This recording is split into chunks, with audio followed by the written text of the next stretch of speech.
Geraldo, thought I would start with you today and just maybe take a look at the bigger picture at vaccine development and how just incredible this progress has been. When the mumps vaccine was, rushed, it took 4 years to get that done. And so there's been a lot of advancements, and this is quite an achievement that America can talk about today.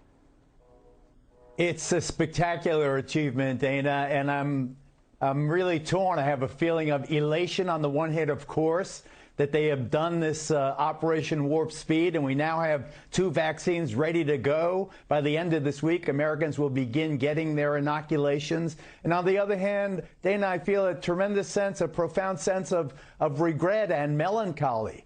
My elation is that the vaccine is there. My regret and melancholy is the fact that Donald Trump is not going to get credit for it.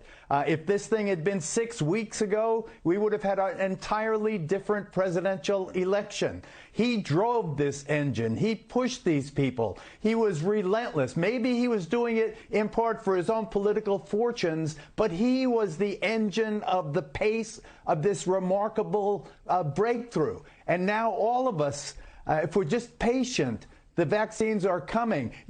I saw the president-elect Joe Biden talk about his 3-point program, Dana, and one of the points is he wants to deliver 100 vaccines in the first 3 months. Guess what?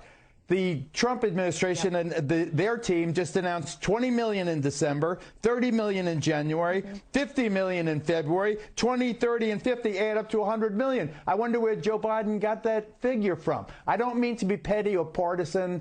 I just want you to know that as his friend, even if he may not be speaking to me right now because of my position on the election being over, but I think that I insist that we have to recognize the role he played, the 45th president, in defeating a pandemic that has been so devastating to America and the world, Dana.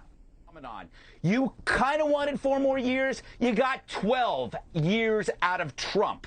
Right? He gave you 12 years, and you know this because the media is so relieved that he's not the president-elect because he showed that he was greater than them, that they couldn't control it. You can judge the impact of a figure, a historical figure, by the frustration he causes in the media.